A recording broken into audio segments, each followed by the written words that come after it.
أتت أم هاني بعصا عندك سعادة السمينة كبيرة، قالت يا رسول الله أنا سمنت وبدنت وكبرت، يعني خلاص أخبرني بشيء أعمله وأنا جالسة. قيام الليل شاق، الصيام شاق، أخبرني بشيء أعمله وأنا جالسة. اسمع الجواب، رواه أحمد وهو حديث صحيح. قال سبح الله 100 تسبيحة، سبحان الله سبحان الله سبحان الله، ترى دقيقة واحدة 100. يا حريصين مثل أمثالنا على أوقات ما شاء الله.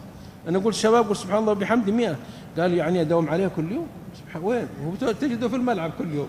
وين يعني ما شاء الله يا ابن تيمية السلام عليكم مالك برنس، قال كل يوم أداوم عليه دقيقة ونص، وسبحان الله وحده دقيقة 100.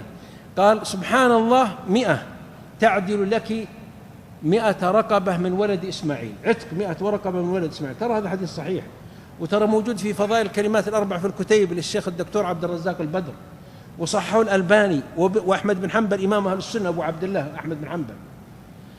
واحمد الله 100 تحميدة تعدل لك 100 فرس مسرجة ملجمة في سبيل الله، 100 الحمد لله.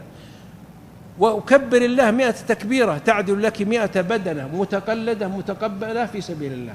وقول لا إله إلا الله 100 تملأ لك ما بين السماء والأرض. 4 كلمات، هذه هي 4 التغريدات، هذه 4 الوصايا.